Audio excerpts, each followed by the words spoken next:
L'argent gouverne le monde. Personne n'en possède davantage que l'investisseur financier BlackRock. La société dispose de plus de 6 000 milliards de dollars d'actifs. Ils proviennent majoritairement de gros investisseurs, mais aussi de millions de petits épargnants. Lorsqu'on brasse autant d'argent, on peut influencer des entreprises, des politiciens et même des États. Avec quelles conséquences pour nous tous? Pourquoi en sait-on aussi peu sur le plus grand des géants de la finance mondiale? Personne ne voulait me parler autrement que sous couvert d'anonymat.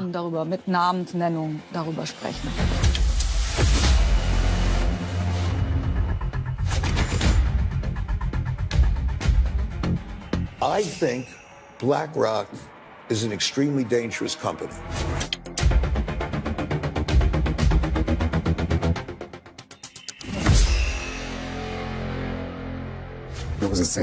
On disait qu'on nageait avec les requins.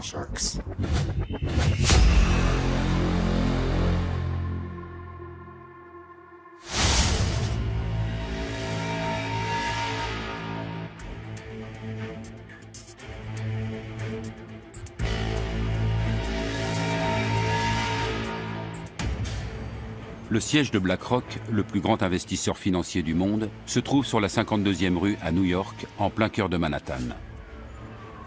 Non pas sur Wall Street, mais dans un quartier de bureaux ordinaire.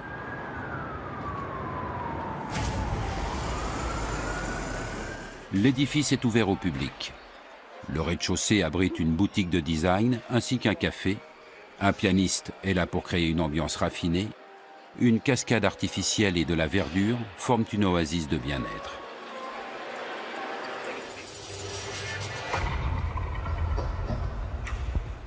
Les bureaux de BlackRock se trouvent derrière cette imposante barrière. Le soir, les livreurs de repas se bousculent au portillon.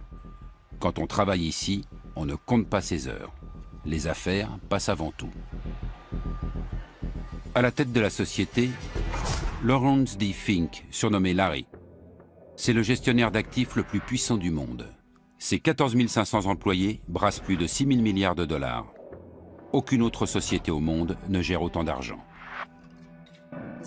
Un tel succès ne tombe pas du ciel. Il faut faire preuve de motivation, d'ambition, d'intelligence et d'un grand flair. On peut bien sûr avoir de la chance et engranger 1 milliard en un an. Mais ensuite, il faut maintenir ce niveau, décrocher de nouveaux clients, parvenir à conserver ses investisseurs et, dans l'idéal, se développer. Et BlackRock ne cesse de croître. Depuis son introduction en bourse en 1999, son cours est monté jusqu'à plus de 400 $.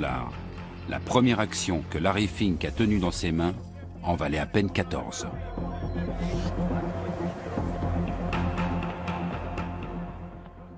La journaliste boursière Heike Burter a suivi l'ascension de BlackRock depuis le début et a écrit un livre sur le sujet. À ce jour, c'est le seul ouvrage à se pencher sur les opérations financières de la multinationale. BlackRock travaille avec ce que Wall Street appelle OPM, Other People's Money, l'argent des autres. C'est celui que les financiers préfèrent utiliser. BlackRock a même érigé cela en système. Il travaille avec l'argent de fonds de pension, d'assurance et de petits épargnants. Toute personne désireuse d'investir son argent peut s'adresser à BlackRock, qui va l'investir pour elle. Parmi les clients de BlackRock, on trouve de gros investisseurs, comme le fonds souverain norvégien ou le fonds de pension californien CalPERS. Les sommes placées se comptent souvent en milliards. À partir d'une dizaine de millions, BlackRock fournit un conseil personnalisé.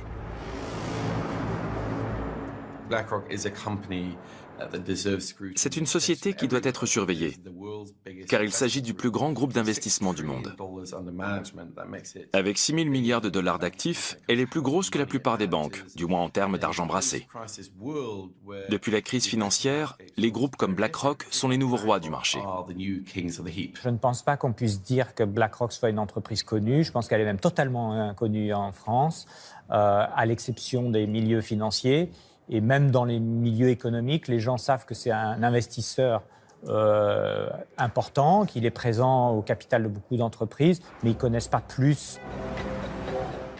BlackRock gère également l'argent de petits épargnants. Pour eux, elle propose des fonds plus abordables appelés ETF. Vendus sous la marque iShares, ils constituent près d'un tiers des actifs de l'entreprise. India, China, Brazil, iShares, small caps, large caps, iShares, industrials, low cost, every dollar counts, iShares. BlackRock vante la grande diversification des risques de ses ETF, ce qui attire les petits épargnants échaudés par la crise.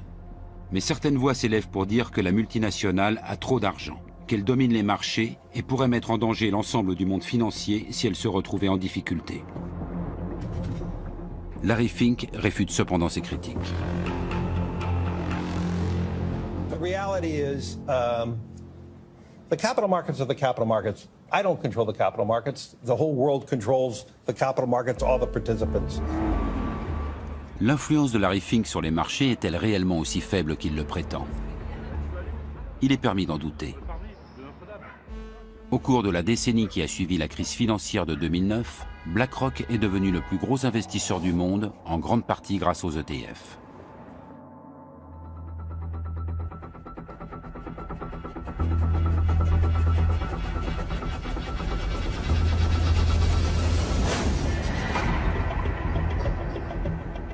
Juin 2009. Alors que la crise tient le monde entier en haleine, BlackRock rachète pour 13,5 milliards de dollars la filiale d'investissement de la banque britannique Barclays, ruinée. Une transaction colossale. Du jour au lendemain, BlackRock voit le montant de ses actifs doubler. Mais plus important encore, la société se lance dans la commercialisation d'ETF. Les ETF ont pris de l'ampleur après la crise. On a alors vu se développer la plus longue bulle financière de l'histoire, qui ne cesse de grossir depuis maintenant une dizaine d'années. Et au cours de cette période, les ETF ont littéralement explosé. Et leur croissance se poursuit. Pas une fois ils n'ont été ébranlés. Depuis 2009, des centaines d'ETF inondent les marchés boursiers. BlackRock permet à n'importe qui d'investir même de petites sommes. Bien que la marque iShares évoque un produit Apple, elle appartient à BlackRock. La société gagne de l'argent en facturant la gestion de ses fonds. Ses tarifs sont nettement inférieurs à ceux de ses concurrents, mais avec 2000 milliards de dollars placés dans les ETF, l'affaire reste juteuse.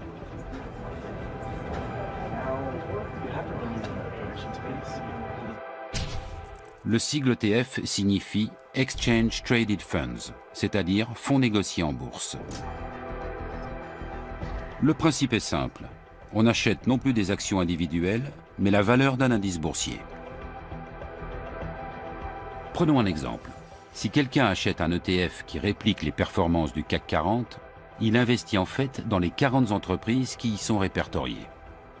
Désormais, la valeur de l'ETF suivra toujours celle de l'indice. Si le CAC 40 grimpe de manière globale, l'ETF augmente aussi.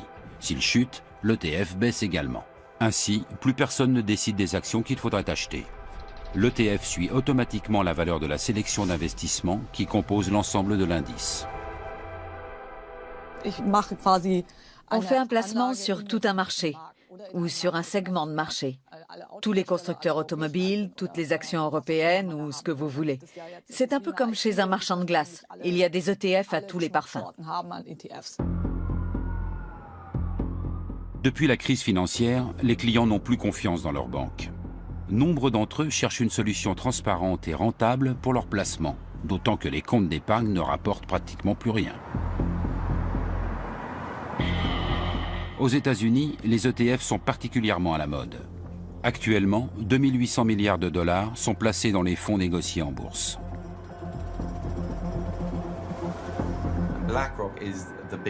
BlackRock est le plus gros pourvoyeur d'ETF. Cela nous a permis à tous d'épargner à moindre coût. Mais l'énorme pression que cela a créée a contraint les gestionnaires d'actifs traditionnels à baisser leurs tarifs. L'an dernier, le prix de ces services est tombé à un niveau historiquement bas, 2 fois moins élevé qu'il y a 20 ans. Tout le monde a fait d'énormes économies. Mais l'euphorie suscitée par les ETF retombe soudainement en 2015 lorsqu'une légende de Wall Street s'en prend par surprise aux produits phares de BlackRock. Pour son coup d'éclat, l'investisseur en fonds spéculatif Carl Icahn choisit une émission télévisée dans laquelle le ton est généralement plutôt amical.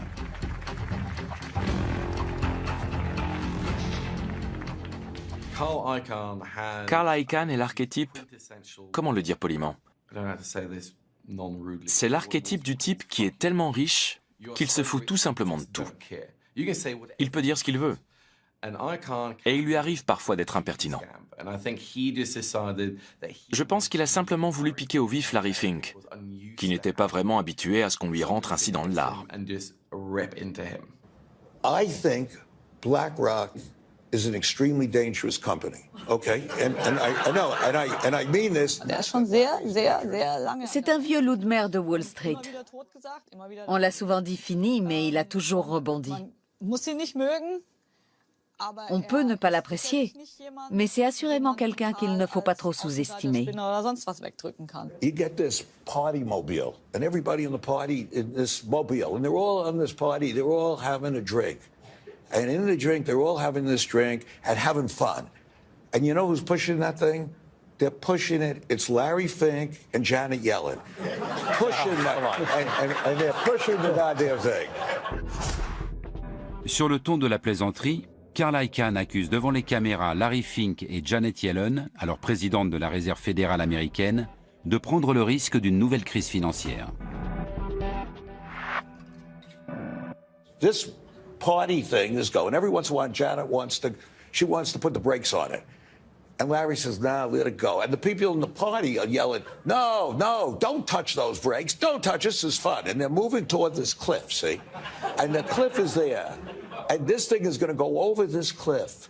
And you know what's going to destroy it? They're going to hit a black rock. That's right. That's what I'm saying.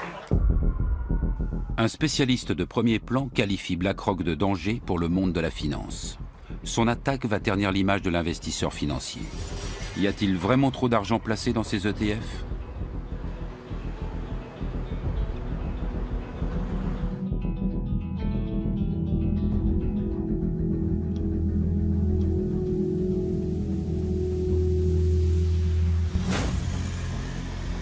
Depuis la crise financière, l'Europe est unanime sur un point. Plus jamais l'argent du contribuable ne doit servir à sauver les banques. Depuis 2014, c'est la BCE, la Banque centrale européenne, qui est chargée de les réguler et de les contrôler.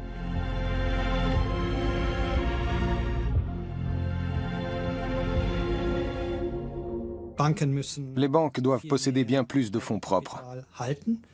Avant la crise, elles en avaient peut-être 8 ou 9% en moyenne. Aujourd'hui, dans la zone euro, elles en ont généralement entre 13 et 14%. C'est une moyenne. Les chiffres peuvent varier. Le siège allemand de BlackRock se situe non loin de la BCE. Gestionnaire d'actifs à l'échelle mondiale, la multinationale brasse aujourd'hui bien plus d'argent que la plupart des banques. Mais elle est nettement moins contrôlée. Puisque ce n'est pas un établissement bancaire et qu'elle n'accorde pas de crédit, elle n'est pas considérée comme étant d'importance systémique. On dit qu'un établissement présente une importance systémique dès lors qu'il est susceptible, en cas de difficulté, de provoquer dans le système financier un choc qui pourrait avoir un effet négatif sur l'économie réelle. Voilà comment je définirais l'importance systémique. BlackRock pourrait-elle être classée dans cette catégorie? Selon une étude du Conseil de stabilité financière, un organisme de surveillance créé par le G20 à la suite de la crise, les activités de BlackRock ont pris des proportions considérables.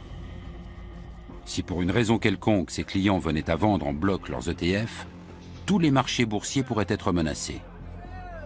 Et dans leur sillage, des milliers d'entreprises dont les actions plongeraient.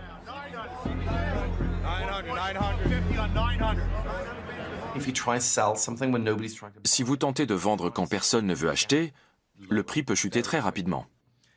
La baisse se répercute alors sur l'ensemble des marchés. et c'est l'effet boule de neige. On craint donc que les ETF s'avèrent dangereux sur certains marchés si les circonstances sont réunies, et cette préoccupation est fondée. Avant la crise, il y avait plusieurs milliers de milliards d'ETF, et tout allait bien. Ils se comportaient comme ils étaient censés le faire. C'est justement pour cette raison que les gens ont eu davantage confiance dans les ETF après la crise.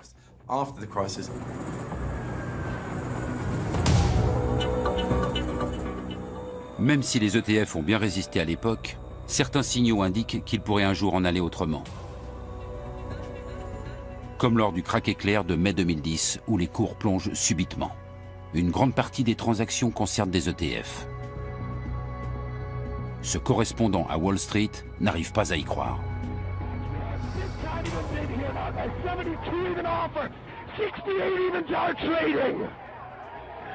Guys, 70 even bid here now once again. 70 even trade.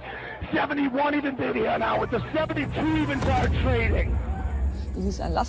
Un camion vous fonce droit dessus. Il accélère. Vous devez alors évaluer s'il parviendra à freiner avant d'arriver sur vous ou s'il va simplement vous écraser. Vous devez prendre une décision. Après quelques minutes, le cauchemar prend fin. Les cours remontent aussi vite qu'ils ont chuté. Aujourd'hui encore, on ne sait pas vraiment ce qui s'est passé ce 6 mai 2010. Mais une chose est sûre, les ETF étaient particulièrement impliqués. Alors que se passerait-il si tout le monde voulait les vendre? Qui sauverait le système?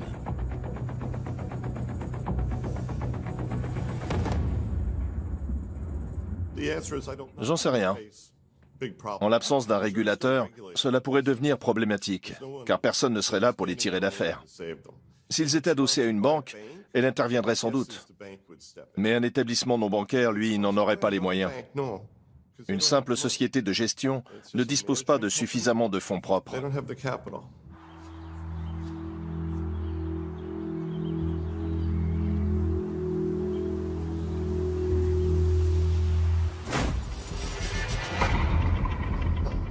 Les fournisseurs d'ETF devraient-ils donc aussi constituer des réserves comme les banques?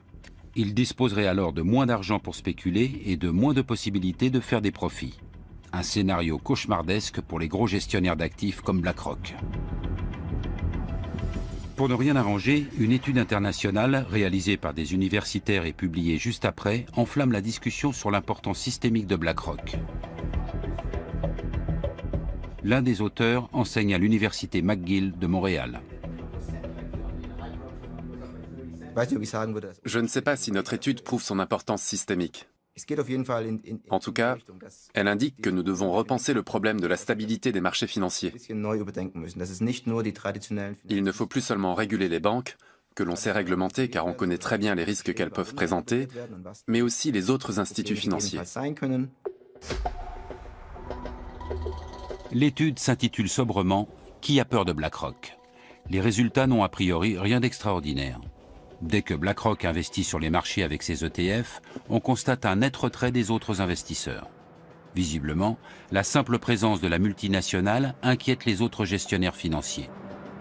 L'explication est explosive.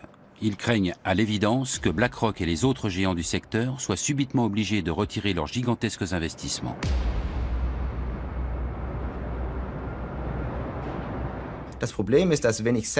Le problème, c'est que si mes investisseurs viennent me voir pour me dire que la valeur de leur portefeuille a chuté et qu'ils voudraient récupérer leur argent, je dois revendre leurs actions alors même que leur prix est à la baisse.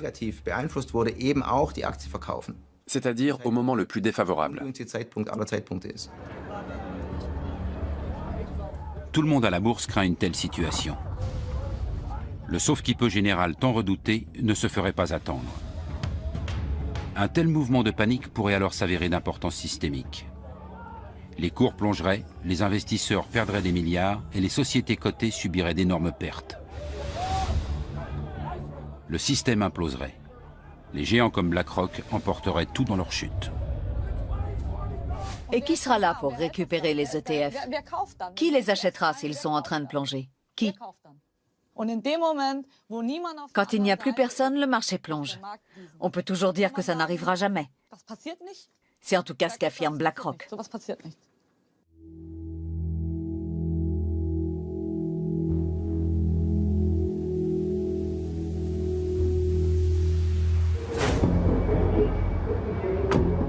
Nous nous rendons en Californie pour rencontrer un ancien salarié de BlackRock. Nous devons lui garantir un anonymat total. Il a trop peur que cette interview ne compromette son avenir professionnel.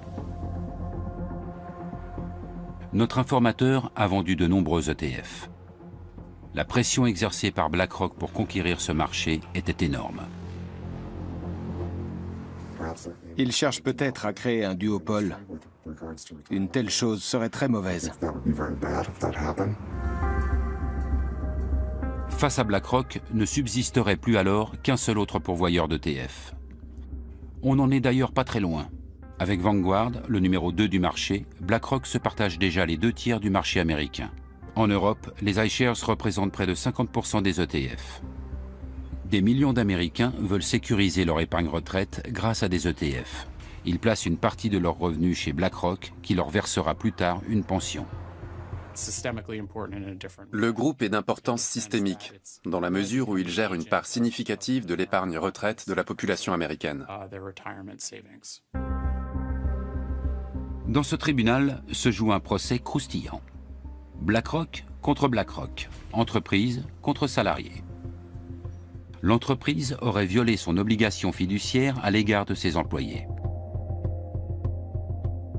La plainte évoque une véritable cannibalisation.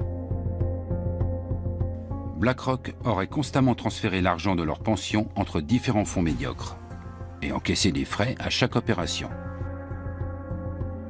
Cela signifierait que BlackRock, par appât du gain, a réduit les pensions de ses propres salariés dans le seul but d'accroître ses bénéfices. Le préjudice s'élèverait à des millions de dollars.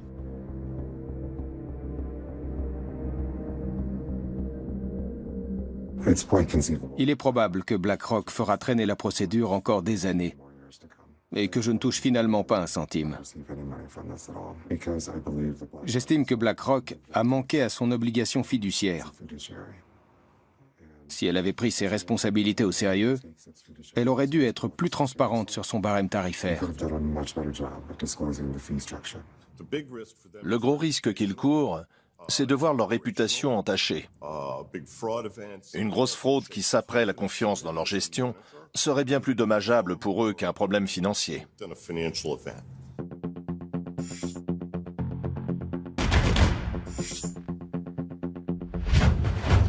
Plus que son argent, BlackRock doit défendre sa réputation.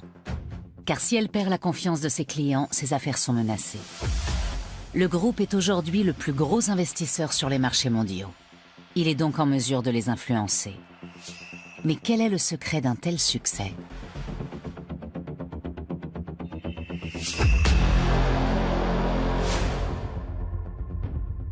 BlackRock est actionnaire de milliers de sociétés. Apple, Microsoft, Facebook, Shell. L'entreprise a placé ses fonds partout. Et même si cet argent est un simple prêt de ses clients, Larry Fink et ses gestionnaires peuvent en disposer à leur guise.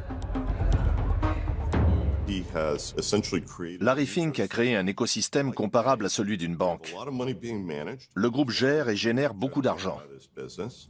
Dès qu'il investit dans un nouveau secteur, les cours de la bourse grimpent immédiatement. Il pèse si lourd qu'il influence le marché. En Allemagne, BlackRock est un gros actionnaire dans les 30 plus grandes entreprises du DAX. Il en va de même en France, où la multinationale possède de larges parts dans les sociétés du CAC 40 comme Airbus, Renault ou L'Oréal. BlackRock est la cheville ouvrière des marchés financiers. C'est chez elle et chez les autres gros investisseurs institutionnels que les investisseurs américains et du monde entier placent leur épargne retraite. Ces groupes investissent pour nous. Ils sont les intermédiaires qui garantissent nos pensions et le bon fonctionnement des marchés. Ils ont une grande responsabilité.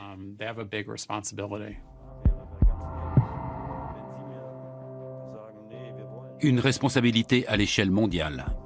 Et pourtant, presque personne ne connaît la société. Durant des semaines, nous tentons d'entrer en contact direct avec elle.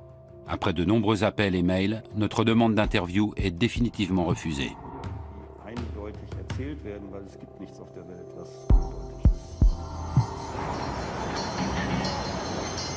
La journaliste Heike Burter en a elle aussi fait l'expérience. Depuis bientôt 20 ans, elle écrit sur Wall Street pour diverses rédactions. Mais au cours de ses recherches pour son livre sur BlackRock, elle s'est heurtée à un énorme mur de silence. Oui, en effet. Et quelque chose m'a surprise. Même parmi les gens extérieurs à BlackRock, ceux qui y avaient travaillé autrefois, qui espéraient y entrer un jour ou qui collaboraient simplement avec la société, personne ne voulait me parler autrement que sous couvert d'anonymat.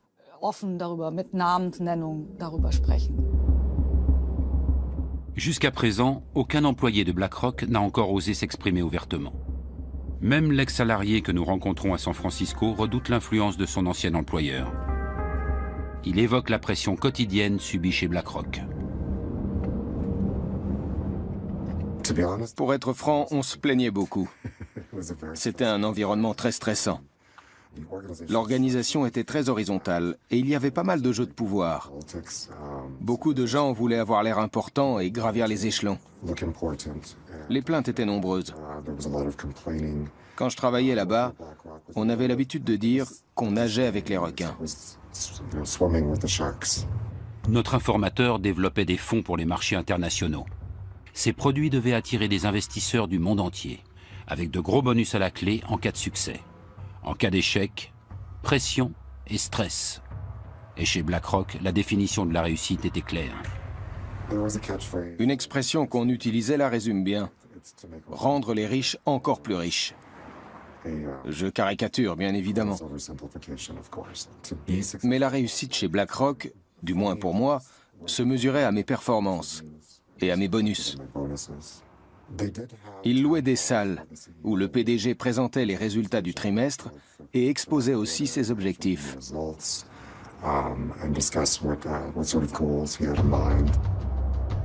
Ce qui se passe à l'intérieur de la société ne fuite presque jamais.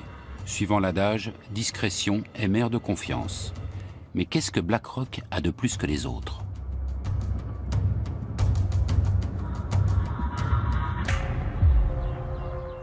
La réponse se trouve à 1300 km au nord de San Francisco, près de la frontière américano-canadienne.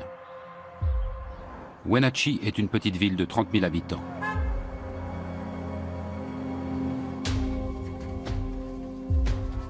Le climat y est propice à la culture des fruits.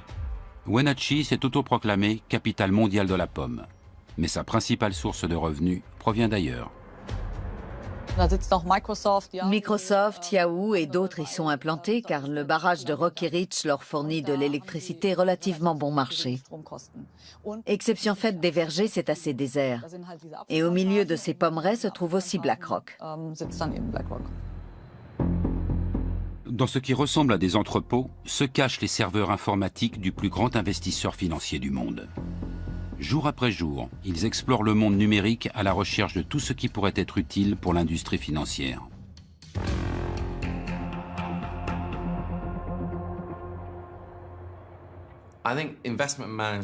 La gestion de placement est grandement tributaire de l'information et elle utilise donc bien plus de données que d'autres secteurs.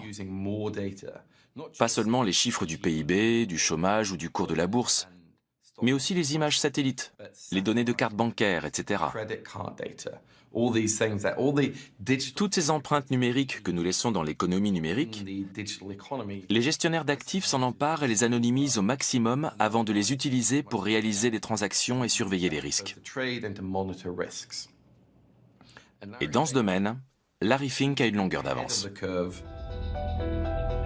Le moindre mouvement boursier, la déclaration la plus anecdotique d'un ministre, tout est enregistré par les ordinateurs de BlackRock. La popularité des actions sur les réseaux sociaux sert également à évaluer la valeur des placements. Et tout cela sans intervention humaine. BlackRock a développé son propre programme d'analyse surnommé Aladdin. Une intelligence artificielle qui prend de nombreuses décisions toute seule. C'est évidemment le système qui est à la base de la gestion de risque, qui est la spécialité de BlackRock et qui permet effectivement de faire ce type d'investissement avec des coûts faibles. Dans le conte, le garçon des rues, Aladdin, avec un seul dé, s'enrichit avec l'aide d'un génie. Chez BlackRock, c'est le système informatique Aladdin avec 2 dés qui enrichit l'entreprise.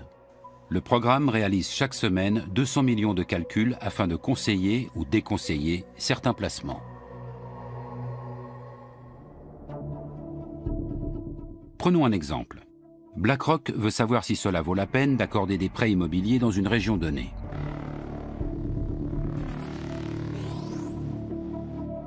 Aladdin remarque que ces derniers temps, beaucoup de crédits de ce type y ont été résiliés prématurément.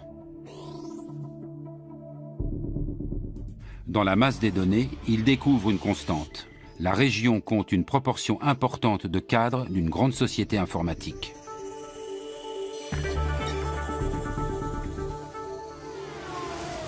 Le problème, c'est qu'ils sont souvent mutés. Alors BlackRock dit, sachant cela, nous n'allons pas investir dans des hypothèques ici, parce que si les gens déménagent souvent, elles nous reviendront quasiment à chaque fois. Aladdin dissuade donc les clients de BlackRock d'accorder hâtivement des prêts immobiliers dans ce genre de région. Car si les cadres déménagent régulièrement et résilient souvent leurs prêts, ils paient finalement moins d'intérêt que ce qui était prévu au départ. Solution proposée, augmenter les taux des prêts immobiliers dans les environs des grandes sociétés informatiques.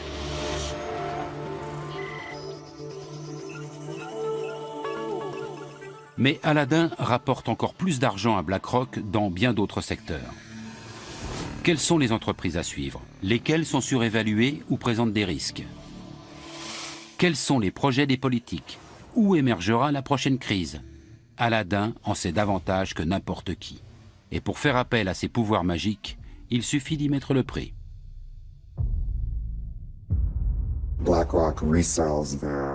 BlackRock conditionne les informations qu'elle collecte en fonction des besoins et les revend à de très grosses entreprises qui pourront ainsi gérer leurs propres actifs.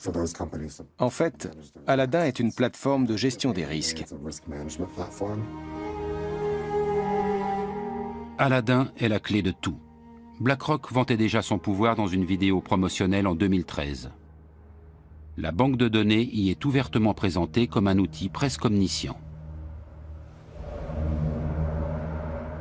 Smarter than any algorithm. More powerful than any processor. Because I am Aladdin. Because I am Aladdin. A new kind of intelligence. For a new world of investing. Aujourd'hui, Aladdin brasse pas moins de 18 000 milliards de dollars. Vous m'avez bien entendu. C'est presque autant que le PIB des États-Unis. Les Américains travaillent une année entière pour réunir cette somme qui, quotidiennement, au moment où nous parlons, passe par Aladdin. 18 000 fois 1 milliard de dollars. Un montant astronomique à 12 zéros. Mais que se passerait-il en cas de bug ou de piratage? Ayant utilisé ce produit, je sais à quel point les procédures pour introduire la moindre modification au système sont draconiennes, afin de réduire les risques. Cela reste néanmoins préoccupant que tant d'argent passe par cet unique système. Si Aladdin et un autre programme gèrent seuls tout l'argent de la planète, je crains un duopole à la Coca-Cola et Pepsi. Imaginez les risques que cela représente et le pouvoir qu'ils auront. C'est un problème systémique.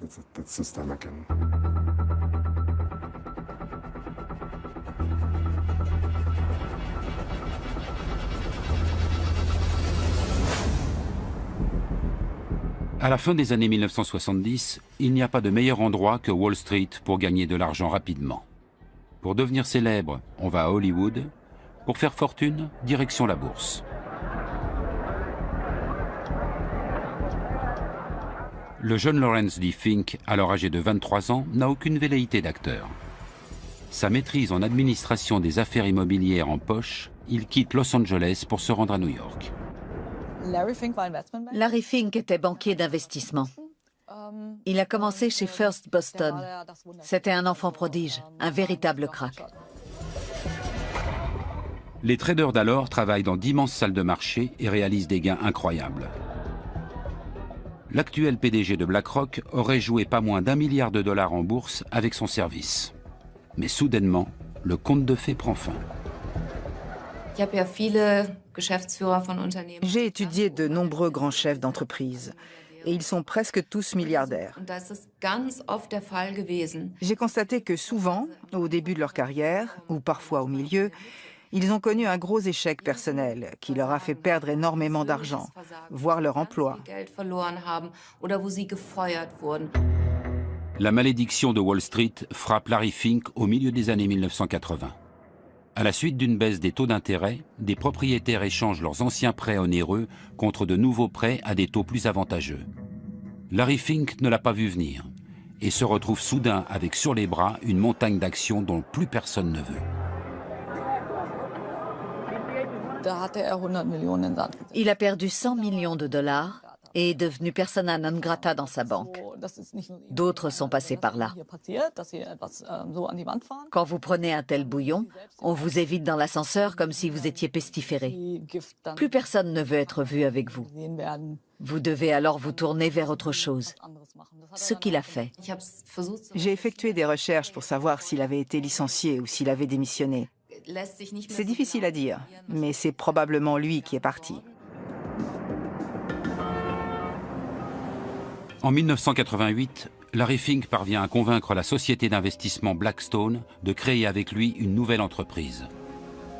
Blackstone Financial Management mise sur une gestion des risques la plus parfaite possible. Peu après, Larry Fink en change le nom. BlackRock est né. Elle se caractérise par l'incroyable accent qu'elle met sur le risque, sous toutes ses formes, au point que cela en devient presque obsessionnel.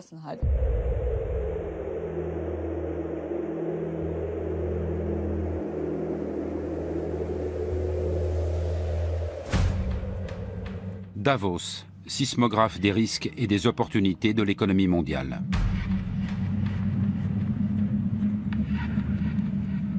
Une fois par an, jusqu'à 5000 policiers et militaires lourdement armés sont mobilisés dans ce village suisse où l'élite financière de toute la planète organise son forum économique mondial. Davos est une plateforme idéale, car les PDG de toutes les grandes entreprises, notamment technologiques, sont présents et viennent y puiser des connaissances. L'accès au forum est réservé aux participants dûment accrédités. Et seuls les chefs d'État sont autorisés à venir accompagnés de leur garde du corps. Davos offre aux grands de ce monde des possibilités illimitées d'étendre leur réseau. Dans le milieu de la finance, on dit que passer 3 jours à Davos, c'est s'épargner 3 mois de voyage. Ce sont des gens à part. Ils se connaissent tous. C'est un cercle très restreint. Ils se retrouvent dans des clubs ou à Davos.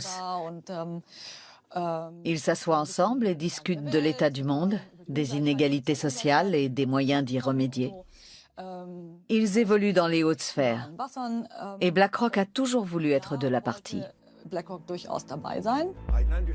Larry Fink rencontre ici des chefs d'État, des hommes politiques ou des PDG. Parfois, ils participent ensemble à des tables rondes. Mais la plupart du temps, ils s'entretiennent à huis clos. Larry Fink gère des actifs du monde entier. Cela va d'un fonds gouvernemental koweïtien à un fonds de pension allemand, en passant par une assurance australienne. Comme il a accès à toutes ces données, dans lesquelles il puise depuis plus de 20 ans, il a un aperçu unique de l'état du monde de la finance. Et grâce à cela, il produit à son tour ses propres données. Il est une pierre angulaire de cet immense réseau de personnes. Les interviews de Larry Fink sont rares. Dans celle-ci, réalisée à Davos, il évoque ses débuts et son premier job dans la boutique de chaussures de son père.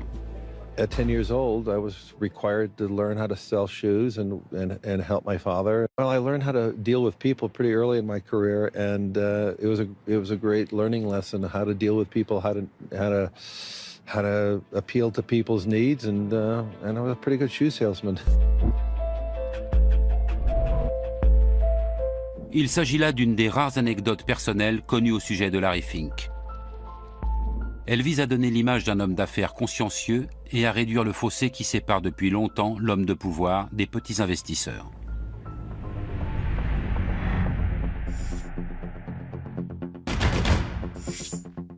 Malgré un incident de carrière, le PDG de BlackRock est aujourd'hui l'un des hommes les plus influents du monde de la finance. Il doit avant tout son ascension au logiciel d'analyse des risques Aladdin, qui offre à BlackRock un avantage considérable en termes de connaissances. On ignore ce qui est réellement stocké dans cette base de données. Quoi qu'il en soit, Aladdin prend de lourdes décisions en matière d'investissement à l'échelle mondiale. L'utilisation de ce programme pose la question de l'influence qu'il confère à BlackRock sur notre société.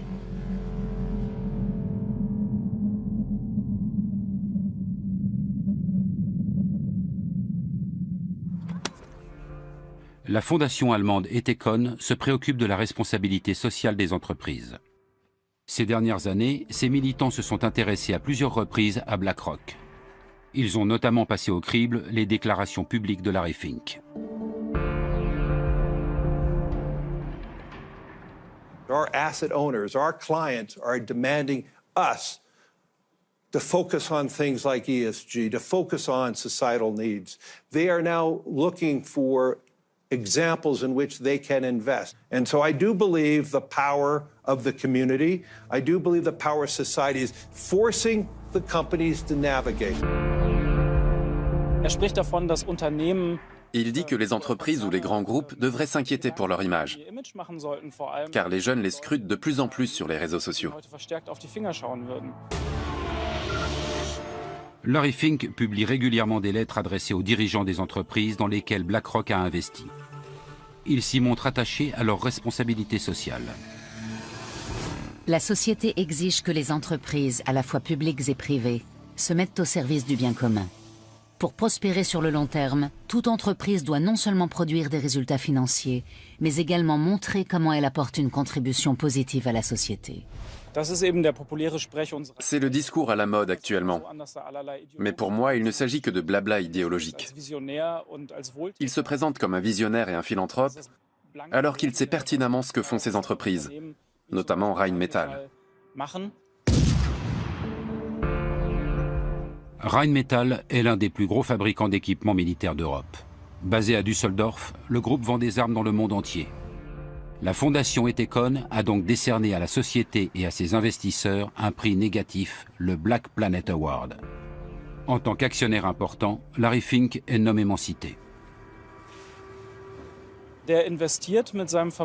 Par l'intermédiaire de BlackRock, il investit dans de gros groupes, en particulier ceux dont les marges bénéficiaires sont les plus attrayantes. Même s'il sait très bien que ces entreprises s'enrichissent grâce à d'épouvantables guerres civiles, comme celle qui déchire en ce moment le Yémen. Il investit également dans des entreprises qui gagnent de l'argent en détruisant la nature.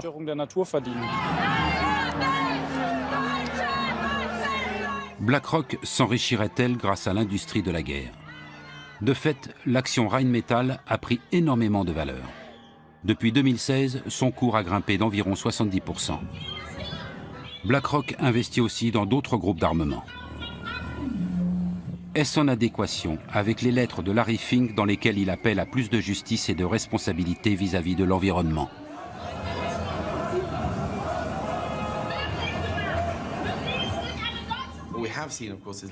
Larry Fink aime bien envoyer chaque année sa lettre aux dirigeants d'entreprise pour leur donner ses directives. Mais comme le Financial Times et d'autres journaux l'ont déjà fait remarquer, ce discours ne correspond pas toujours à ce que disent les gestionnaires de fonds de BlackRock au conseil d'administration des entreprises. En d'autres termes, les déclarations d'intention de Larry Fink n'ont rien à voir avec la réalité. BlackRock privilégie les investissements les plus rentables et non les plus éthiques. Comme avec Rheinmetall, qui continue de vendre des armes à l'Arabie Saoudite par l'intermédiaire de filiales, et ce, malgré l'interdiction d'exporter décrétée par le gouvernement allemand.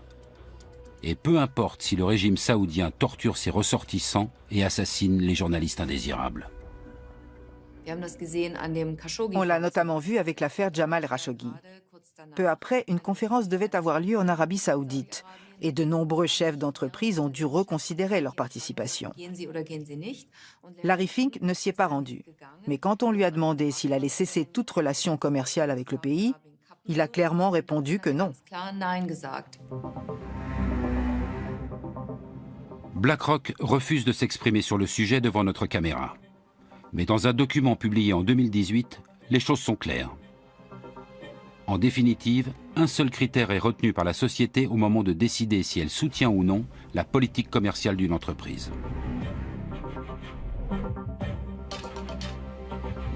Nous voterons contre la direction si l'entreprise ne réagit pas ou ne semble pas agir dans l'intérêt à long terme des actionnaires.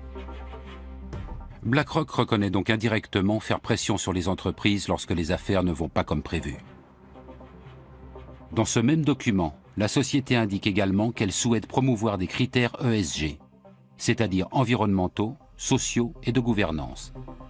Mais elle ajoute: les critères ESG sont souvent mal compris et on croit qu'ils impliquent de tenir compte des valeurs sociales et politiques dans le processus d'investissement. Il n'en est rien.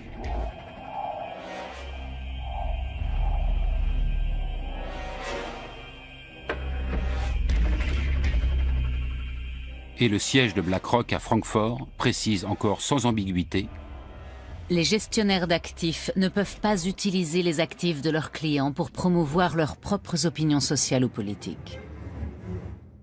BlackRock n'intervient pas dans les décisions d'ordre moral, mais s'ingère dans les autres aspects de la vie de l'entreprise. Son influence va-t-elle au-delà des votes lors des assemblées générales annuelles? Disons que BlackRock investit au capital d'une entreprise pour le compte d'un fonds privé et qu'elle détient dès le départ 5, 10 ou 15% des parts, ainsi qu'un siège au conseil d'administration. Dans ce cas, en effet, elle s'impliquera plus activement, car c'est dans son intérêt de favoriser et de développer une nouvelle entreprise. Parfois, ça peut rapporter gros. Même les plus importants PDG des grands pays industrialisés ont pu le constater. Un article du magazine d'affaires allemand Wirtschaftswoche a enquêté sur l'influence de BlackRock sur ses dirigeants. Johannes Tyson, patron de l'entreprise allemande E.ON, résume ainsi: le département gouvernance d'entreprise de BlackRock rencontre ces entreprises, mais ces sociétés elles aussi cherchent à les rencontrer. C'est une réalité. Ils ont de l'influence, mais ils n'ont besoin de rien forcer. Simplement, ils décident. Le PDG d'une grande entreprise cotée en bourse se doit d'avoir une vue d'ensemble complète de ses actionnaires. Il a intérêt à ce qu'il s'agisse en majorité de gros fonds d'investissement plutôt que d'une multitude de petits actionnaires ou de fonds spéculatifs. Mieux vaut avoir de gros joueurs qui possèdent 5 ou 7% de vos parts avec leurs clients parce que ça vous apporte de la stabilité.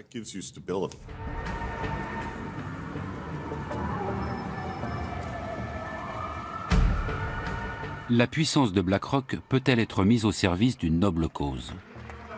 En décembre 2017, Emmanuel Macron invite à Paris des hommes politiques, des entrepreneurs et des responsables du secteur financier pour la première édition du One Planet Summit.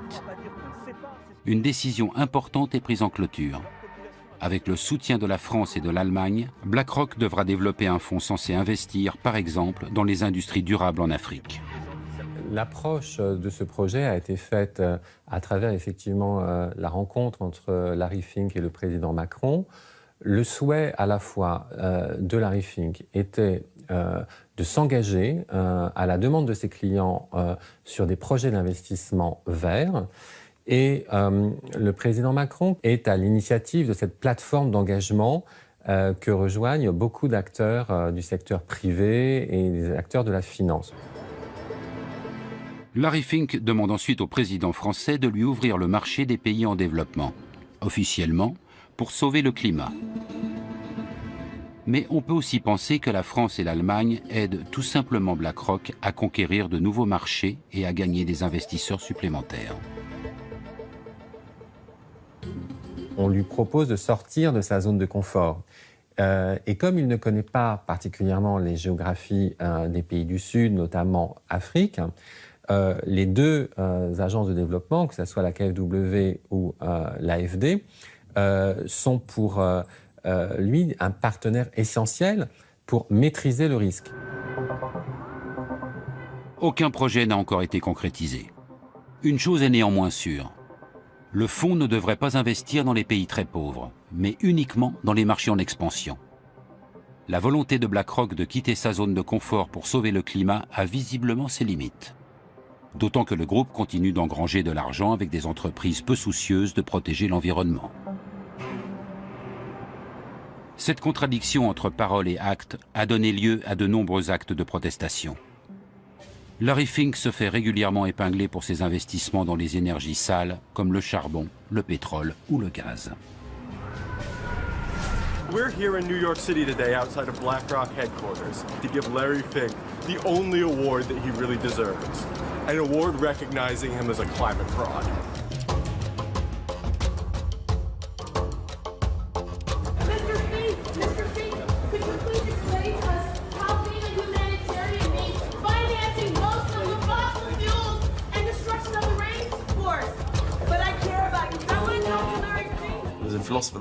Un philosophe a dit que du bois courbe dont est fait l'homme, rien de droit n'a jamais été taillé.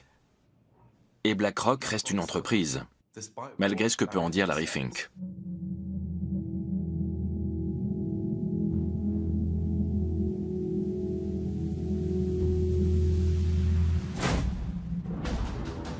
La mainmise de BlackRock grandit à chaque nouvel investissement. Le groupe vote déjà aux assemblées générales de 17 000 grandes sociétés du monde entier et influence donc leur stratégie.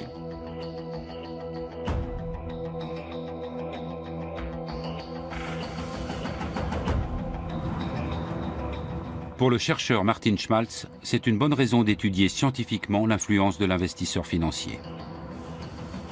Étant donné que BlackRock est le principal actionnaire de très nombreuses entreprises, quelles conséquences cela a-t-il pour l'économie mondiale ? J'imaginais que Bill Gates était l'actionnaire majoritaire de Microsoft, de même que Steve Jobs ou Tim Cook chez Apple, ou encore Mark Zuckerberg chez Facebook, comme la presse peut le laisser entendre. Mais il s'avère qu'il n'en est rien. J'ignorais totalement que dans ces sociétés, les plus gros actionnaires sont non pas les fondateurs, mais Vanguard, BlackRock ou d'autres investisseurs de ce type.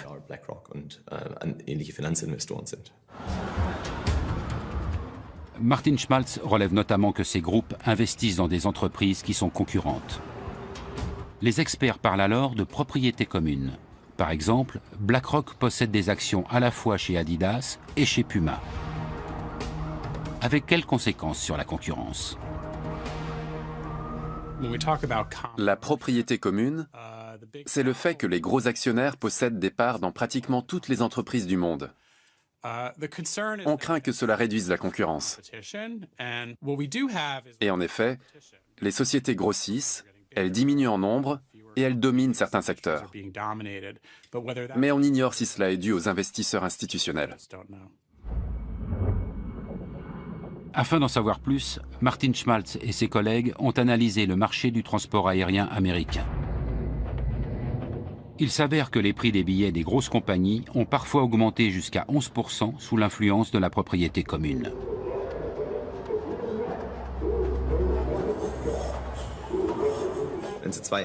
Disons que vous possédez une compagnie aérienne, et moi une autre, et que nous décidons d'échanger une partie de nos actions afin de devenir propriétaires à part égale.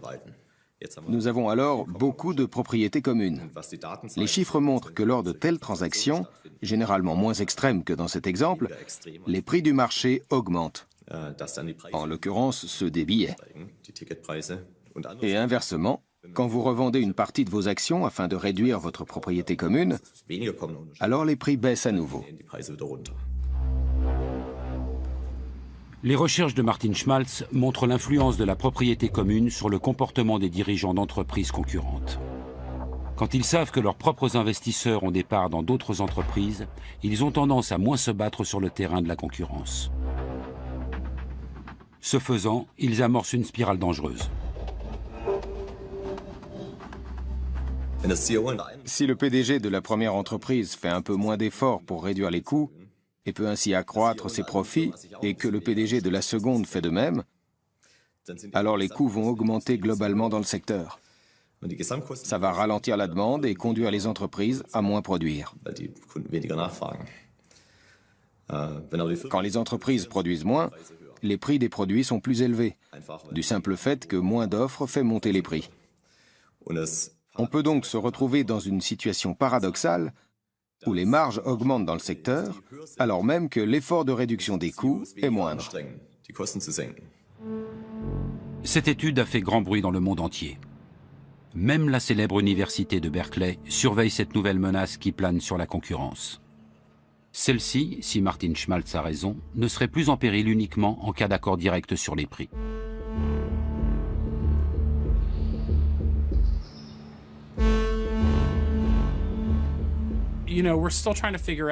Nous essayons encore de vérifier si tout cela est cohérent, ne serait-ce que dans cette branche. Je dirais pour ma part qu'une seule étude universitaire ne prouve rien. Il faut en mener plusieurs sur un même sujet. Assurément, celle-ci est inquiétante et mérite d'être approfondie, mais elle n'est en rien irréfutable.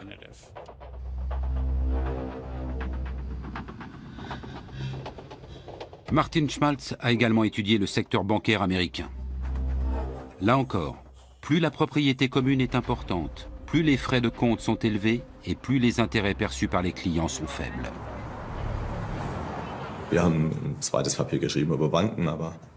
Nous nous sommes penchés sur les banques, mais d'autres se sont intéressés aux prix pratiqués par les grands groupes de semenciers et ont, là aussi, montré les effets de la propriété commune.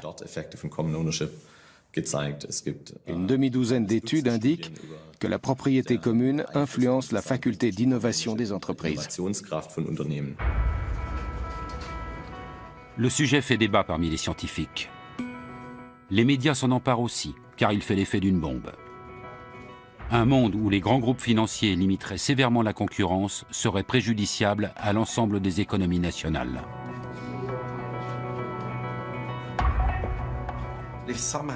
Si la concurrence disparaît, nous allons nous retrouver, dans le pire des cas, avec un capitalisme de copinage, ce qui n'est pas sain. Nous en sommes encore bien loin, mais certaines hypothèses avancées par Martin Schmaltz et d'autres sont fascinantes. Ce qu'elles soulèvent doit nous pousser à la vigilance et à la réflexion, car BlackRock et d'autres grands pourvoyeurs d'ETF continuent de grossir. Si Martin Schmaltz a raison, l'économie de marché pourrait en être bouleversée. Les concurrents ne se battraient plus pour gagner la faveur des clients, mais seulement celle de leurs investisseurs. L'intéressé est souvent invité pour présenter les résultats de l'étude. Ici, devant l'Office fédéral des ententes, l'autorité allemande de la concurrence abonne. Cette question que Martin Schmaltz a soulevée au sujet de la propriété commune a déjà trouvé son application ici.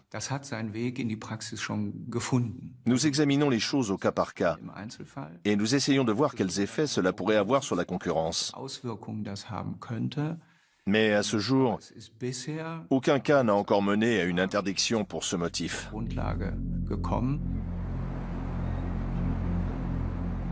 BlackRock et les autres investisseurs financiers ne tiennent pas à ce que le contrôle des achats d'actions soit renforcé. Rien d'étonnant à cela. D'après les spécialistes, les 3 plus gros fonds d'investissement seraient actionnaires majoritaires dans 90% des 500 plus grandes entreprises américaines. La propriété commune est donc la règle et non l'exception.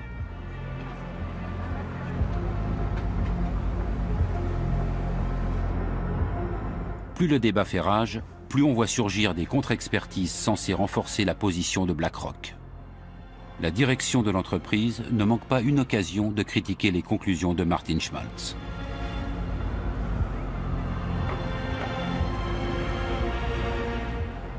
Afin d'examiner les dangers potentiels de la propriété commune pour l'économie, la Commission fédérale du commerce a organisé une audition à New York en novembre 2018.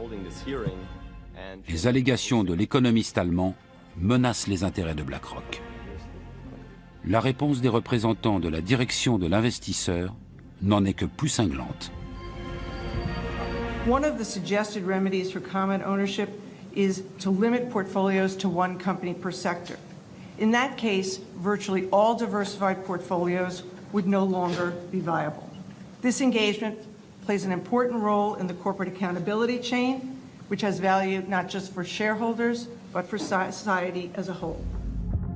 En clair, BlackRock lutterait pour le bien-être de la société et le professeur d'Oxford aurait commis de nombreuses erreurs. Sa compétence scientifique est explicitement remise en cause. BlackRock nous fait également parvenir d'innombrables contre-expertises. La pression exercée sur Martin Schmaltz est considérable. On a le sentiment que leur pouvoir s'étend jusque dans les milieux universitaires.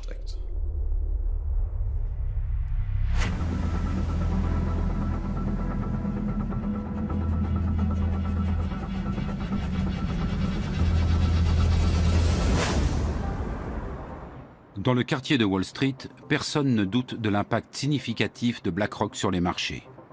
Mais comment l'entreprise est-elle devenue si puissante en si peu de temps?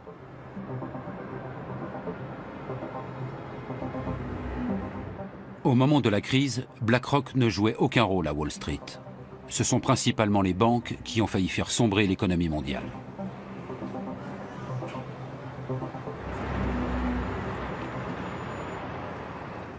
En septembre 2008, la banque d'investissement américaine Lehman Brothers fait faillite, ébranlant dans son sillage le système financier mondial. L'une des tâches les plus urgentes consiste alors à déterminer la gravité réelle de la situation pour les divers instituts bancaires. Sur quels titres toxiques ont-ils spéculé? Quelle est l'ampleur des dégâts? Qui peut répondre à ces questions? Et surtout, à qui peut-on encore se fier?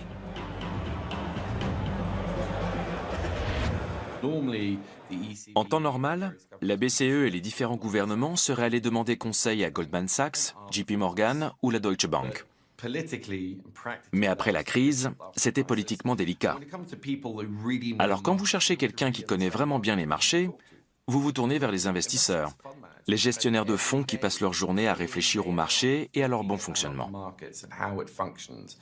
Il était donc naturel qu'ils deviennent des conseillers de premier plan. Aux États-Unis, le secrétaire au Trésor et la Réserve fédérale s'adressent à Larry Fink et chargent BlackRock d'analyser les comptes d'AIG, le plus grand groupe d'assurance du monde. Larry Fink assure au directeur de la Réserve fédérale de New York, Timothy Geithner, qu'Aladin permettra à son équipe de reconnaître les titres toxiques. Le programme informatique de BlackRock devient la bouée de sauvetage de la Réserve fédérale, totalement démunie. Aucun appel d'offres n'est réalisé. Ces projets ne s'obtiennent pas sans relation. Bien sûr, ils sont annoncés. Mais avec BlackRock, étonnamment, on fait souvent valoir qu'il fallait aller vite, trouver quelqu'un en urgence. Le contrat suivant ne tarde pas à venir. Le président américain Barack Obama et Timothy Geithner doivent sauver Citigroup. Personne ne sait exactement combien de créances douteuses détient la banque. BlackRock entre dans son calculateur toutes les informations et les données concernant le géant bancaire. Résultat, le gouvernement américain alloue à ce dernier des milliards de dollars d'aide publique.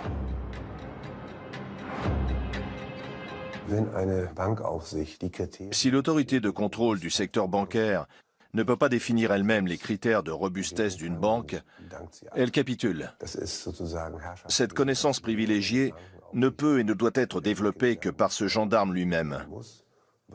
Et elle doit rester sa prérogative exclusive.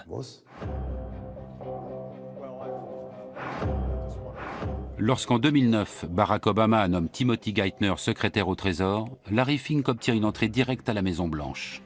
Les perspectives s'annoncent exceptionnelles pour BlackRock.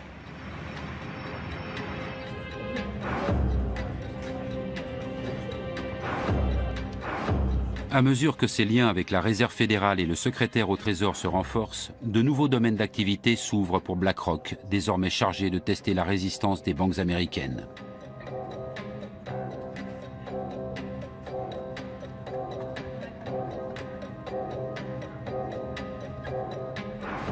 L'Europe aussi fait bientôt appel au service de BlackRock. À la suite de la crise financière, l'Union européenne renforce la réglementation sur les banques.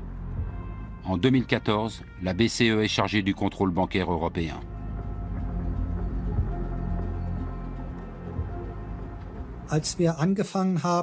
Lorsque nous avons mis cela en place en 2014, nous avons rapidement dû procéder à une évaluation complète de l'ensemble du système bancaire. Nous disposions encore de peu d'effectifs. C'est pourquoi nous avons aussi sollicité l'aide de consultants externes pour nous aider à mettre tout cela sur pied. L'avantage, c'était que certains travaillaient pour d'autres autorités de contrôle international. Nous avons donc pu intégrer les bonnes pratiques de chacun d'entre eux. C'est depuis ces bureaux que sont actuellement régulées les principales banques européennes. Les employés de la BCE collaborent avec BlackRock et d'autres consultants externes. La plus haute autorité de contrôle public en Europe partage ainsi ses données économiques les plus sensibles avec BlackRock. Larry Fink ne risque-t-il pas de se servir de ces informations pour son propre compte? On s'assure évidemment que les consultants que nous avons choisis mettent en place des Chinese Walls pour dissocier clairement leur activité de conseil pour nous de la gestion qu'ils opèrent pour leurs propres clients. C'est parfaitement normal dans une banque d'investissement. Et s'il s'avérait que quelqu'un mélangeait un peu les genres, il serait renvoyé sur le champ. Comment fonctionnent ces Chinese Walls, ces fameuses murailles de Chine? Prenons un exemple. En tant que consultant auprès de la BCE, BlackRock a accès à des renseignements exclusifs sur la valeur d'une banque. En théorie, la multinationale pourrait utiliser ses connaissances à son avantage pour spéculer à Wall Street. Mais cela serait totalement illégal. Par conséquent, les services d'analyse et d'achat doivent être séparés par une barrière infranchissable. Chaque société embauche à cet effet des employés supplémentaires censés protéger ces murailles. Ces gens sont assis à côté des gestionnaires de fonds et leur disent « Vous ne devriez pas faire ceci. Vous ne pouvez pas parler à ces personnes. » Ou encore « Vous devez déclarer cela. » Il y a aussi différents programmes de contrôle informatique. Nous savons que l'être humain excelle dans l'art de contourner ces contrôles. Le souvenir de la crise est néanmoins encore très frais. Pour l'heure, il y a quelques pommes pourries dans le panier, car il y en a toujours. Mais cela ne constitue pas une menace imminente. Les Chinese Walls peuvent-ils réellement prémunir contre tout délit d'initié? Le doute est permis lorsque l'on revient sur la crise de l'euro. En juillet 2015, BlackRock a en effet acheté des obligations d'État grecques au moment même où le monde entier spéculait sur une prochaine chute de leur valeur. Ce que presque personne ne savait à l'époque, c'est que BlackRock venait d'éplucher les comptes des banques grecques à la demande de la BCE. BlackRock a-t-elle utilisé illicitement ces informations? Peu de temps après, la faillite de la Grèce a été évitée et les primes de risque sur les obligations d'État grecques ont chuté, ce qui s'est avéré rentable pour la multinationale. Pour sa défense, BlackRock rappelle qu'elle est une société réglementée. L'équipe de consultants indépendants qu'elle a montée en 2008 est, dit-elle, strictement séparée des services d'investissement, y compris physiquement. En outre, elle est régulièrement soumise à des contrôles techniques et opérationnels. Le Chinese Wall, c'est le grand mythe de la finance, c'est ce qu'on a toujours dit.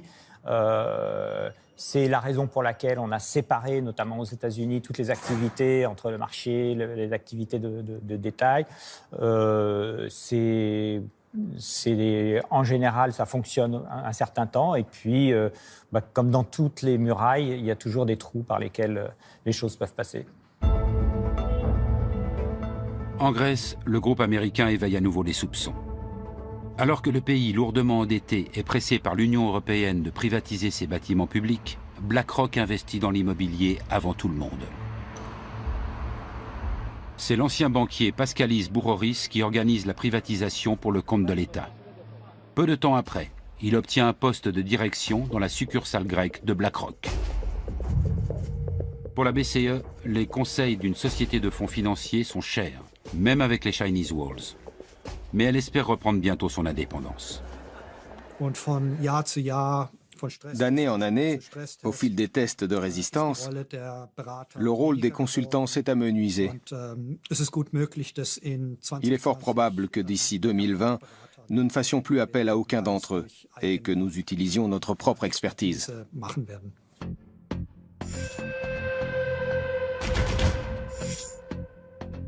Non seulement BlackRock est le premier investisseur financier du monde, mais la société conseille également les gouvernements et les banques centrales.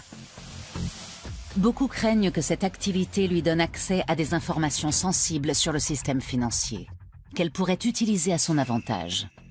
Mais même si BlackRock ne tire aucun parti de ses connaissances d'initié, une question se pose. À quel point est-elle liée au monde politique ?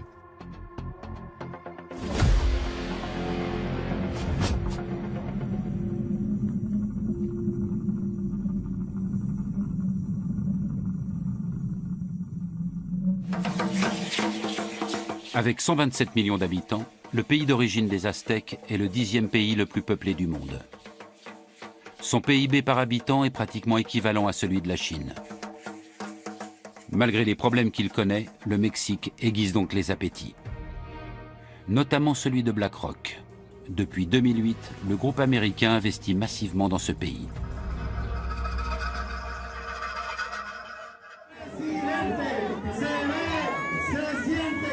À l'approche des élections présidentielles de 2018, la multinationale a des raisons de s'inquiéter lorsqu'un nouveau candidat se présente. Il s'agit d'un politicien de gauche, Andrés Manuel López Obrador, ancien maire de Mexico.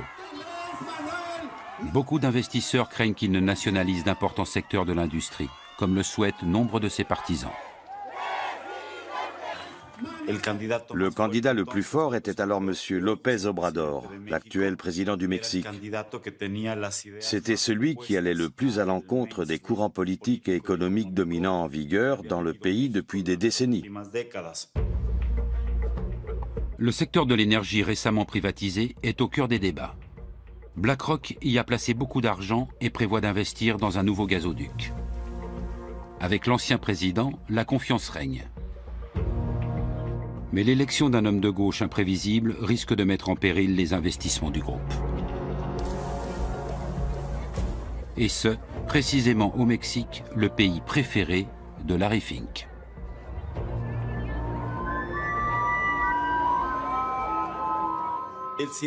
Il a toujours eu une relation privilégiée avec le Mexique. Il a souvent répété qu'il aimait ce pays. Et une chose est sûre, BlackRock a investi plus de 60 milliards de dollars dans divers fonds au Mexique. Le contraste ne pourrait être plus grand. Alors que BlackRock brasse des milliers de milliards de dollars à travers le monde, le modeste siège du parti de López Obrador se situe dans un quartier populaire de Mexico. C'est de ce bâtiment que le politicien mène sa campagne. Son quartier général n'a d'ailleurs pas bougé depuis. Pour parler aux candidats ou à ses hommes de confiance, il faut normalement passer par ce hall d'accueil.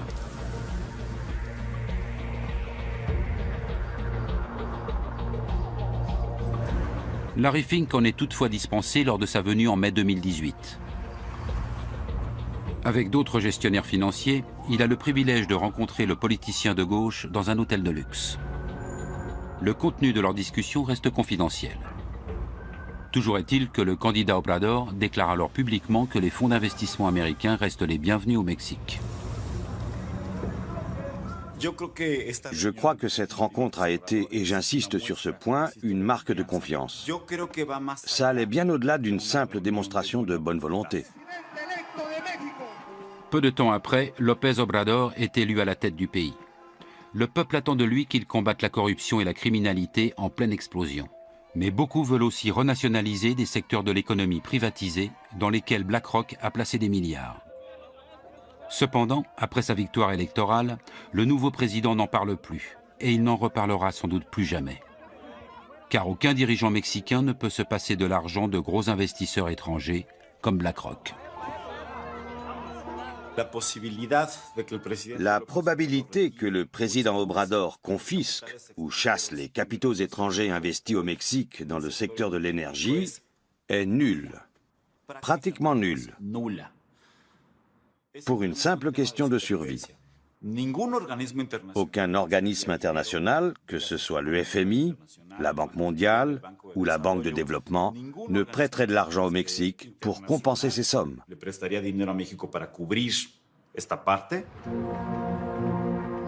BlackRock s'est fermement établi dans le secteur énergétique mexicain il y a une dizaine d'années. Mais ce n'est que récemment que la journaliste Claudia Ocarranza a regardé de plus près le contrat signé à l'époque. Avec peu de moyens, elle enquête sur les lobbies pour le compte de l'organisation non gouvernementale PODER.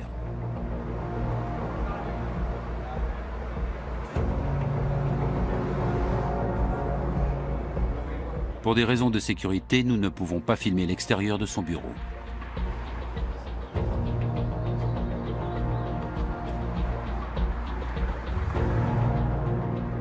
Au cours de ses investigations, la journaliste a découvert un réseau de relations entre les milieux politiques et économiques au sein de l'élite dirigeante du Mexique. Un nom revenait sans cesse, celui de BlackRock. Depuis 2011, des personnalités importantes du pays entretiennent des relations étroites avec le groupe financier. Pour commencer, BlackRock a engagé le fils de Carlos Slim.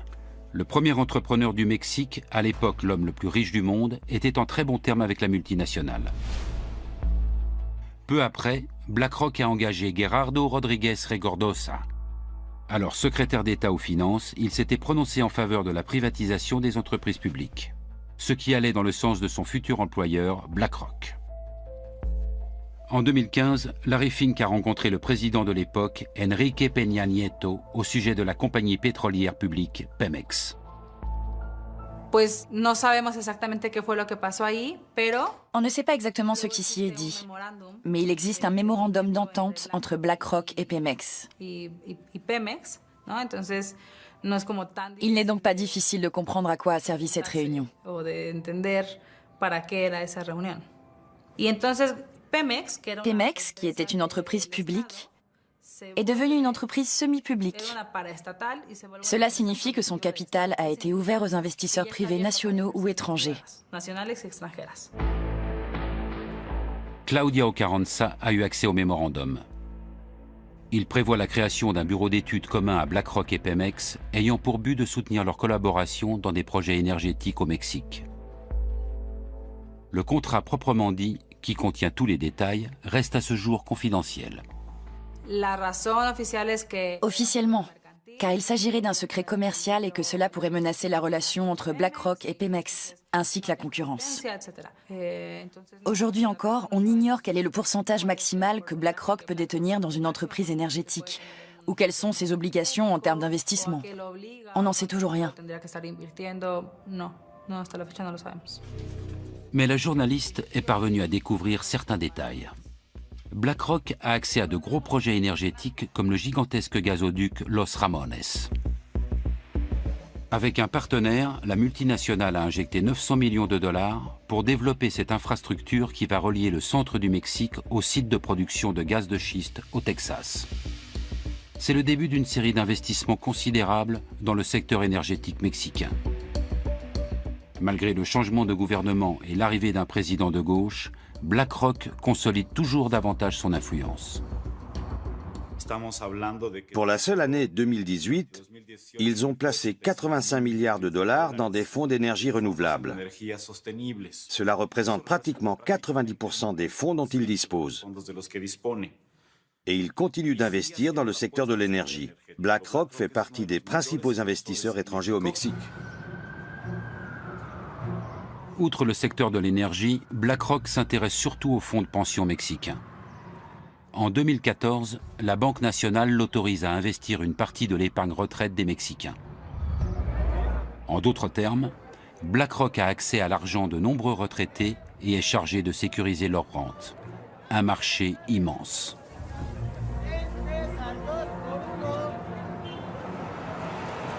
L'autorisation émane de la Commission nationale du système d'épargne pour la retraite, la CONSAR. Et ce, bien qu'un gestionnaire de BlackRock soit alors poursuivi pour délit d'initié. Même si les charges retenues contre lui ont été par la suite abandonnées, Claudia Ocarranza est convaincue que légalement, aucun contrat n'aurait dû être signé avec une entreprise contre laquelle des poursuites étaient engagées. Et ce n'est pas tout. Dans quoi BlackRock investit-elle mon argent?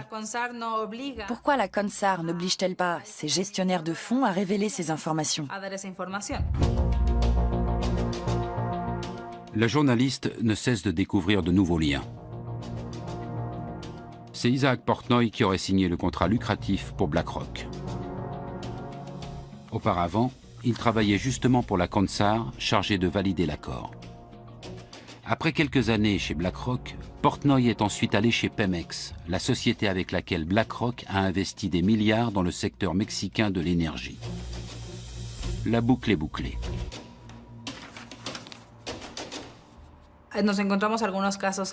Nous avons rencontré quelques cas comme celui de BlackRock et Isaac Portnoy.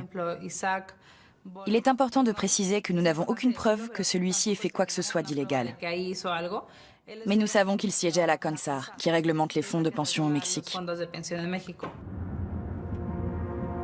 Un cas classique de pantouflage. Des personnalités importantes issues d'institutions publiques ou politiques se retrouvent chez BlackRock. Et inversement, en fonction des besoins.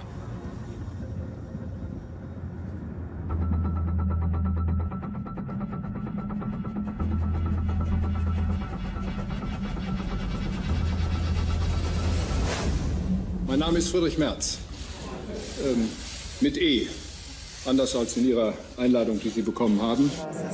Lorsque la chancelière allemande Angela Merkel annonce en 2018 vouloir quitter la présidence de la CDU, un ancien haut responsable politique pose sa candidature pour lui succéder. Friedrich Merz, ancien président de groupe de la CDU au Bundestag, est entre-temps devenu président du conseil de surveillance chez BlackRock. Si les gens passent de BlackRock à la politique, je trouve ça moins problématique qu'ils se fassent payer ou autre. Ils pensent comme leur ancien employeur ou donneur d'ordre. Ils restent prisonniers de ce mode de pensée. Ils appréhendent le monde avec les yeux d'un employé de BlackRock. Au-delà de la question de la réglementation, c'est dérangeant qu'un dirigeant allemand puisse mettre toutes ses relations politiques à disposition d'une entreprise aussi puissante. Et que de surcroît, il revendique le droit de protéger les activités de gestion d'actifs de BlackRock, prétendument dans l'intérêt des citoyens. Mais personne n'est dupe. De même qu'il n'est pas crédible en connaisseur du monde économique. Il n'a jamais occupé de fonction de management. Dans la course à la présidence de la CDU, Friedrich Merz soutient également une mesure d'aide fiscale aux fonds de pension privés. Mais il omet de préciser que son ancien employeur en tirerait avantage. Wir haben eine viel zu geringe Ausstattung der betrieblichen und der privaten Altersversorgung mit kapitalgedeckten Systemen. Le fait de s'offrir les services de M. Merz, qui a le bras long dans la politique allemande, et dont on espère qu'il pourra protéger nos intérêts, est éloquent. Le problème, ce n'est pas seulement BlackRock, c'est l'ascendant du capital financier international sur la démocratie nationale.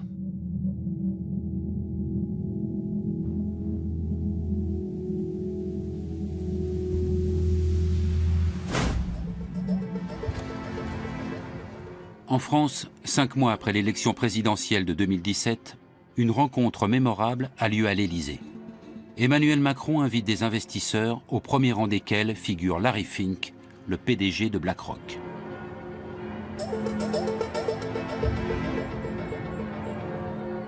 Le président français souhaite attirer les grands gestionnaires de fonds du monde dans l'Hexagone. Voilà pourquoi il avait déjà rencontré Larry Fink à plusieurs reprises, peu après sa prise de fonction.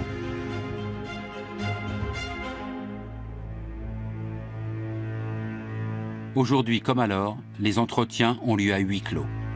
Macron ne veut aucune caméra. Après, je pense qu'il est intimement convaincu, et je pense qu'il a raison de l'être, du fait qu'il faut être proche de ces gens-là, en tout cas en matière de business, pour parvenir à les faire s'installer sur le territoire français ou simplement y faire des investissements, parce que ce qu'ils cherchent à attirer aussi, c'est l'argent, c'est les fonds. Emmanuel Macron veut favoriser les privatisations en France. À cet effet, le président de la République a créé une commission dont l'un des membres n'est autre que le patron de BlackRock France, Jean-François Cirelli.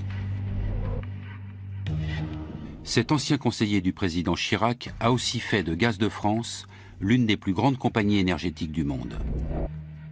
Et tout comme Friedrich Merz en Allemagne, il ne cesse de réclamer un recours accru aux fonds spéculatifs pour l'assurance vieillesse.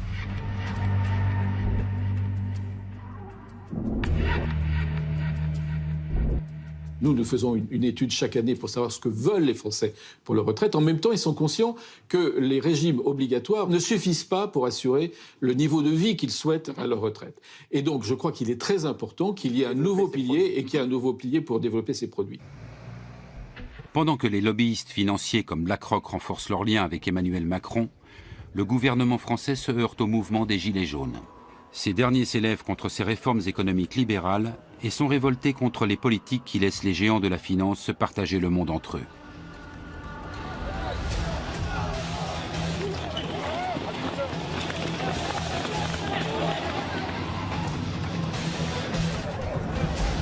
Du tout, donc ce sont des gens qui sont en protestation par rapport au système.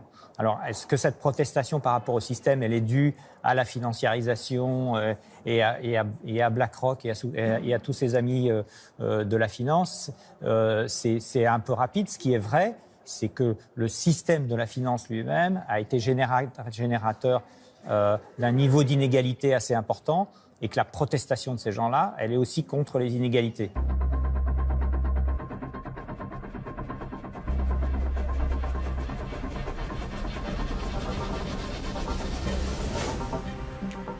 En Allemagne aussi, la résistance face au monde de la finance s'organise. De plus en plus de citoyens se sentent menacés. Le berlinois Russ Bettairy s'indigne du prix des loyers dans la capitale allemande.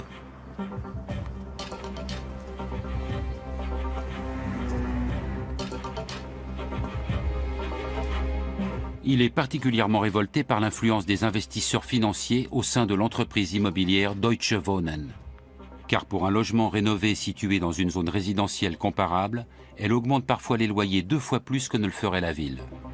Beaucoup pensent que l'actionnaire principal, BlackRock, n'y est pas étranger. Difficile de croire qu'une entreprise milliardaire comme BlackRock, ou plus exactement multimilliardaire, délaisse un tel investissement. Ils font ce qu'ils veulent.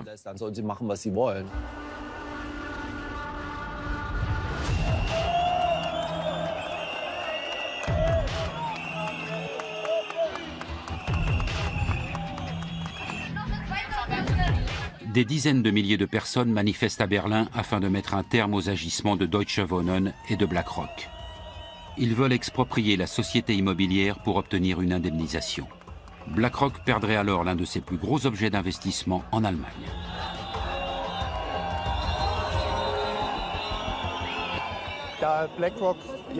BlackRock possède aussi des actions de Deutsche Wohnen. Mais elle doit détenir près de 10% des parts. Ils préfèrent préserver leurs dividendes plutôt que d'entretenir les logements. Ils sont aussi chez Vonovia et dans toutes les grandes entreprises. BlackRock a tout intérêt à ce que les loyers augmentent. Russ Bettairy a déjà récolté 70 000 signatures en faveur de l'expropriation. La colère contre les spéculateurs et les augmentations éhontées des loyers est si grande que le monde politique est bien obligé de prendre son initiative au sérieux.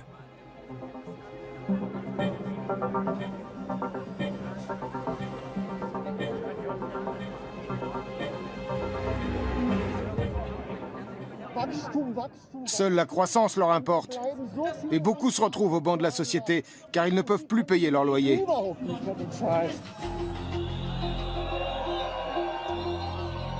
La pression de la rue a déjà fait bouger les choses. Le débat qui a suivi la manifestation a conduit à un gel des loyers durant 5 ans, ce qui a fait chuter le cours de l'action Deutsche Wohnen d'environ 20%. Pour BlackRock, c'est une source de revenus sûre qui menace de se tarir.